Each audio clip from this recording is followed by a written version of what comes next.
Salut à tous, aujourd'hui on se retrouve comme d'habitude pour le bilan mensuel de mon portefeuille et il faut savoir en ce moment il y a pas mal de négativité en bourse. Alors justement on va regarder déjà dans un premier temps, on va faire un bilan de mes portefeuilles à la mi-mars 2025. Je te présente ensuite l'achat que j'ai fait ce mois-ci et puis à la fin de la vidéo je te montrerai ma performance comparée avec l'indice S&P 500 qui est l'indice phare qui regroupe les 500 plus grandes entreprises du marché américain. D'ailleurs tu peux en profiter pour mettre un petit like à la vidéo et t'abonner, ça permet de soutenir la chaîne et je te remercie grandement. Alors quelques petits rappels comme d'habitude, pour le contexte, j'ai commencé moi à investir en bourse en octobre 2021, donc j'ai connu la longue traversée du désert qu'on a eu d'ailleurs en 2022 où le marché a longtemps dévissé et j'ai commencé à investir à 23 ans, donc profil plutôt assez jeune et donc j'essaye de maximiser bien les montants investis chaque mois, ça c'est important parce que ça joue quand même sur la performance à long terme.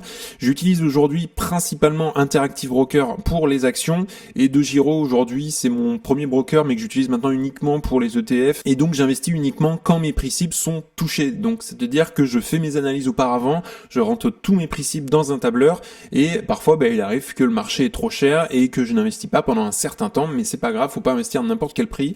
Le plus important c'est de rester rationnel et je le rappelle ici dans cette vidéo, je fais de l'investissement long terme, donc du stock picking, ce qu'on appelle en anglais. Je fais pas du tout de trading, c'est pas du tout la même chose. Donc premier broker, c'est DeGiro, donc on va comparer en haut à droite mars 2025 avec février 2025. Donc la première ligne c'est Google ici, donc le cours il est à 165 $ et il y a un mois on était à 185. Donc Google a fortement corrigé mais j'y ai pas touché, je garde mes actions, je crois en l'entreprise.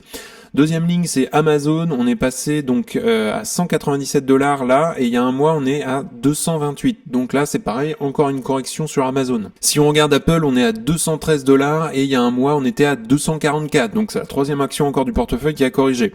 Ensuite, Microsoft, 388 $ l'action, on était à 408, donc ça a un petit peu corrigé Microsoft, mais Microsoft est quand même dans un range, elle bouge pas beaucoup depuis des mois et des mois. Ensuite, Nvidia, alors aujourd'hui, on est à 121 $ l'action, et il y a un mois, on était à 138, donc Nvidia a corrigé. Alors pour le coup, mes positions n'ont pas bougé. PayPal, on est à 68 $ l'action, il y a un mois, on était à 77, donc c'est encore une action qui a corrigé. Qualcomm, on est à 156 $ aujourd'hui et il y a un mois on était à 172. Et dernière action de DeGiro, c'est Disney où là on est à 98 $ l'action et il y a un mois on était à 110. Donc résultat des courses, on le voit très clairement, le marché il est en train de dévisser là et le portefeuille corrige assez fortement. Donc si on regarde le dernier produit que j'ai, c'est un ETF S&P 500 de chez Vanguard. Donc le ticker c'est VUSA et j'y ai pas touché parce que tout simplement j'essaye d'accumuler beaucoup plus de cash en ce moment étant donné qu'on a un marché quand même qui est baissier et qui dit marché baissier dit opportunité. Donc c'est à ces moments-là que quand même il faut avoir une réserve de cash peut-être un peu plus importante pour rentrer sur les actions qui nous intéressent. Donc le cours de cet ETF il est à 98 € et il y a un mois on était à 110. Donc on voit très clairement que le S&P 500 corrige. Donc voilà, globalement, résultat des courses de Giro, c'est un portefeuille qui a corrigé. Donc on regardera la performance à la fin de la vidéo. Deuxième broker, donc c'est Interactive Broker, c'est le broker principal que j'utilise aujourd'hui pour acheter mes actions. Et donc si on regarde Enphase, je n'y ai pas touché. J'avais dit que je ralentissais, voire même que je stoppais, puisque Enphase représente quand même une part assez importante pour l'instant. Et donc on est à 58 $ l'action pour Enphase et il y a un mois on était à 63. Alors Enphase est assez volatile en ce moment. On est remonté, mais on est très vite aussi redescendu. Donc voilà, ça n'a pas beaucoup bougé non plus Enphase. Et puis on est un peu dans une longue traversée du désert quand même en ce moment. Ensuite Celsius, donc j'y ai pas touché également, on est à 27 $ l'action, il y a un mois on était à 22, donc elle est un peu remontée, d'ailleurs on a eu les résultats entre temps. Ensuite du Disney, donc on en a parlé juste avant dans l'autre portefeuille, donc là on est à 98 $, il y a un mois on était à 110. Du PayPal c'est pareil, on a sur DeGiro, ici on est à 68 $, on était à 77 il y a un mois. Ensuite Visa, on est à 331 $ l'action, et il y a un mois on était à 353, donc pour le coup Visa j'aimerais bien la renforcer, mais elle reste trop chère aujourd'hui d'après mes analyses, donc je patiente, je garde la boîte.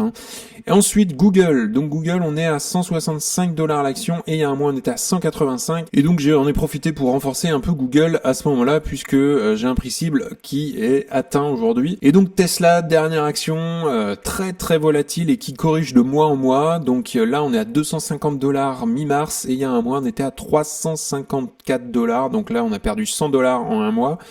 Tesla Tesla, là, c'est clairement, elle se fait pas mal piétiner dessus en ce moment.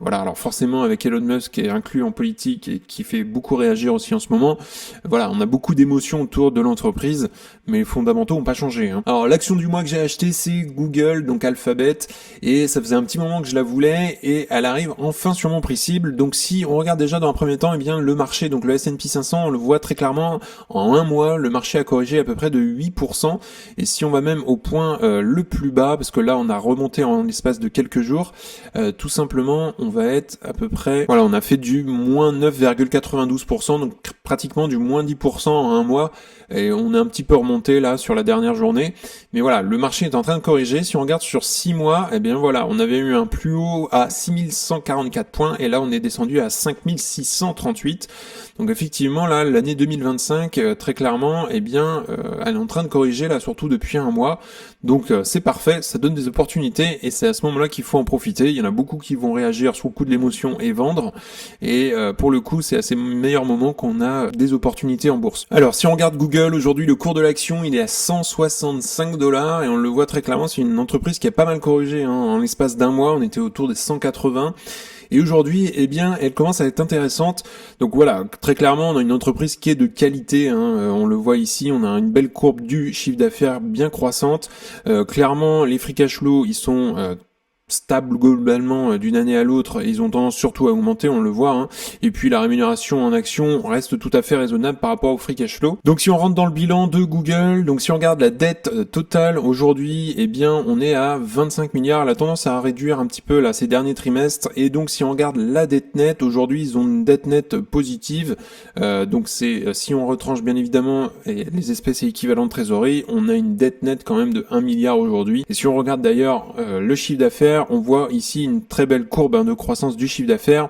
2024, on a fait un plus 13% par rapport à 2023 à 350 milliards de dollars. Donc là, c'est vraiment impressionnant. Si on regarde la marge brute, on est à 58% de marge brute en 2024.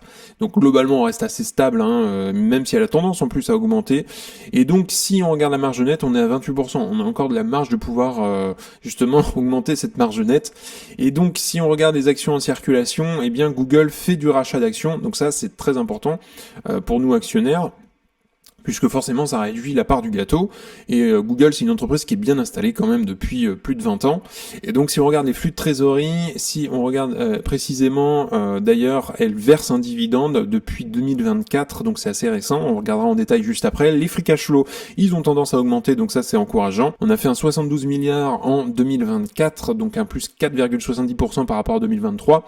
La marge du free cash flow elle s'affiche à 20%, et les free cash flow par action, on voit ils sont très clairement croissants, donc ça c'est vraiment très bien pour nous actionnaires. Donc voilà, très clairement Google c'est une entreprise de qualité, avec une belle croissance du chiffre d'affaires autour des 16% par an, une belle croissance des free cash flow qui va plus vite que le chiffre d'affaires, d'ailleurs on est autour des 18%, un ROCE qui est autour des 20%, et en plus de ça c'est un ROCE qui a tendance à globalement se maintenir ces dernières années, et qui s'est amélioré d'ailleurs à peu près en 2020. Et donc si on continue, ils n'ont pas de problème de dette, très clairement ça pourrait aller très vite à être remboursé, ils font du rachat d'actions, et ils ont une très bonne marge de free cash flow. Donc maintenant si on regarde la valorisation et pourquoi elle m'intéresse, donc ici c'est le free cash flow par action des 12 derniers mois, donc on est à 5,85 $. On voit que le taux de croissance des free cash flow est à peu près aujourd'hui de 7%, mais globalement si on regarde sur une moyenne 5 ans, c'est de 20% et 21,54% sur une moyenne 10 ans, et le ratio prix par rapport au free cash flow, aujourd'hui on retrouve une moyenne à peu près celle d'il y a 10 ans, sur une moyenne 10 ans ou une moyenne 5 ans d'ailleurs.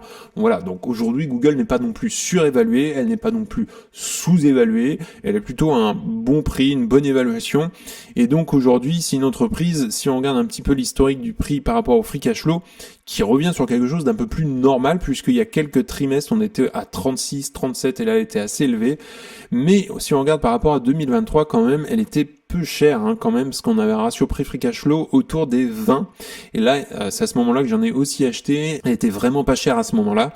Et donc globalement on retrouve un petit peu plus qu'elle avait sur la période 2020-2021 autour des 25, 26, 27. Et puis si on regarde le prix par rapport au chiffre d'affaires, aujourd'hui eh bien il est autour de 5,80.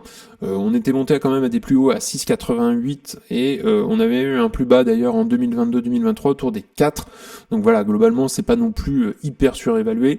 Et donc aujourd'hui si on met un taux de croissance de 10% en restant assez, voilà, on va dire peut-être conservateur, et on met un ratio prix-free cash flow de 25, ce qui est à peu près la moyenne globalement. Et donc aujourd'hui pour avoir un retour sur investissement assez sympa et aussi une marge de sécurité, on va peut-être viser le 13%. Et donc aujourd'hui on arriverait sur un prix intéressant autour des 162 $. Si on veut une marge de sécurité un petit peu plus importante et viser le 14% par an de performance, il faudrait viser 150 $. Donc voilà, aujourd'hui moi ça me va autour des 160 $, commencer à la rentrée en portefeuille tranquillement. Si elle continue justement à dégringoler, eh bien justement j'en achèterai de plus en plus. Si on regarde très rapidement, Google c'est une entreprise qui verse un dividende, donc aujourd'hui le rendement est vraiment minime, voilà, on est à 0,48%. Globalement en termes de payout ratio par rapport au free cash flow, on est à 13,48, donc voilà, ça reste bien maîtrisé. Et si on regarde donc la performance de Google depuis 2015 jusqu'à aujourd'hui, donc sur 10 ans, donc on voit très clairement, c'est la courbe en verte, que Google explose la performance du S&P 500. Et d'ailleurs j'ai fait une vidéo récemment, Google fait partie du top 20 des meilleures actions qui ont une performance de 20% annualisée. Et donc ça c'est une entreprise qui performe bien dans un portefeuille. Donc voilà pour Google globalement, eh bien j'en profiterai si elle continue de dégringoler en bourse pour la renforcer de plus en plus. Alors maintenant si on regarde mes portefeuilles cumulés donc de Giro et Interactive Broker comparés donc au S&P 500, et on va comparer aussi par rapport à février 2025, et là on le voit très clairement sur le graphique. Donc je t'ai mis la petite courbe ici, quand on s'est arrêté en février 2025, c'était à peu près par là au niveau de la pointe de la flèche. Et donc eh bien là on voit très clairement, on est remonté un petit peu et tout de suite on a bien dégringolé en un mois. Et ce qu'on observe quand même par rapport à la courbe violette qui est le S&P 500, donc globalement je reste au-dessus de la performance du S&P 500, donc je fais bien mieux, mais on le voit, la courbe est quand même plus petite sur le S&P 500 que cette courbe descendante par rapport à mes portefeuilles, ce qui veut dire que mes portefeuilles sont beaucoup plus volatiles par rapport au S&P 500, mais ce qui est tout à fait normal, j'en ai tout à fait conscience. Donc si on regarde aujourd'hui, globalement sur un mois, mes portefeuilles cumulés ont fait à peu près moins 10%, et le S&P 500, on l'a vu tout à l'heure, a fait moins 8%. Donc voilà, pour l'instant, on voit qu'on est dans une belle correction, et ça peut faire peur à certains, mais moi je le vois surtout comme une opportunité, et j'ai hâte, puisque ça fait quand même des mois et des mois qu'on est sur un marché quand même assez élevé et assez cher dans un sens, et il y a peut-être moins d'opportunités forcément qu'on avait sur la période 2022-2023. Alors qu'est-ce qu'on en tire de ça si surtout on prend un aperçu global, et c'est pour ça que je mets pas mois par mois mais plutôt un dégrossi sur les années passées. Et donc si on commence en 2021, on voit très clairement, donc la courbe violette c'est le S&P 500 et la courbe rose c'est l'addition de mes deux portefeuilles. Et donc au début, eh bien on a une performance qui est assez similaire, voire peut-être même je sous-performe un petit peu le S&P 500. Et on voit qu'au bout d'à peu près 1 an et demi, eh bien, mes portefeuilles ont commencé à faire bien mieux que le S&P 500, et on voit surtout que l'écart entre les deux courbes se creuse de plus en plus. Et donc, globalement, aujourd'hui, ce qui veut dire que ma performance est bien supérieure à 10% par an. Donc voilà, globalement, aujourd'hui, on a un retour sur 4 ans, donc ce qui reste quand même plutôt du court moyen terme. On verra surtout sur 10, 15, 20 ans ce que ça donne. Mais globalement, là aujourd'hui, c'est plutôt encourageant puisque ma performance est quand même bien meilleure qu'un S&P 500 qui fait à peu près 8-10% par an de retour sur investissement. D'ailleurs, toi, tu peux me dire sous la vidéo, eh bien, comment s'est comporté ton portefeuille, comment tu agis toi en ce moment, est-ce que tu vends, est-ce que tu renforces? Et d'ailleurs, n'hésite pas à me dire quelle position tu es en train d'acheter en ce moment en commentaire sous la vidéo, ça intéresse tout le monde et je te remercie pour ton avis. Conclusion de tout ça, eh bien, je m'en tiens aujourd'hui à mon tableur avec mes prix cibles, et donc je vois de plus en plus d'alertes passer au vert dans mon tableur, ce qui est plutôt bon signe.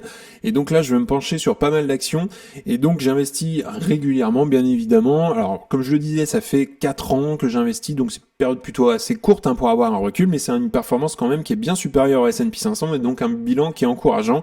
J'ai pas mal de cash en réserve, comme je le dis, j'en accumule de plus en plus là depuis quelques mois, ce qui me permet d'ailleurs, et on le voit surtout en ce moment depuis un mois, de rentrer sur ces corrections. Et donc là, c'est très très intéressant, on a un marché qui corrige et on a surtout de nouvelles opportunités qui apparaissent. Alors bien sûr, il faut rester rationnel, ne pas se faire déranger par nos émotions et tout vendre, il faut rester rationnel, faire nos analyses et quand les prix cibles sont atteints, moi j'achète et le travail a surtout été fait en amont. Alors je le rappelle ici, je donne pas de conseils en investissement, c'est hyper important que tu fasses toi tes recherches et tes analyses pour ensuite investir avec ton propre argent. Également, si tu souhaites que je t'accompagne, c'est le premier lien en description et en fait dans ton espace membre, tu auras accès notamment à ma watchlist avec mes objectifs de prix, au best stock, c'est-à-dire les meilleures actions à détenir dans ton portefeuille, à un discothèque cash flow pour estimer le juste prix. Tu auras accès également à une communauté privée d'investisseurs et le gros plus en fait ce sont les appels vidéo avec moi-même pour t'accompagner dans ta stratégie, faire grossir ton patrimoine, on analyse des actions ensemble, ton portefeuille, on met en place une stratégie sur le long terme et donc si tu souhaites nous rejoindre, c'est le premier lien dans la description. En tout cas, on en a fini pour aujourd'hui, n'hésite pas à liker la vidéo, à t'abonner, ça fera grandir la communauté et puis ça me soutient. Si tu souhaites regarder une autre vidéo, tu peux cliquer juste ici. En tout cas, je te souhaite une excellente journée et à très bientôt pour une prochaine vidéo. Salut!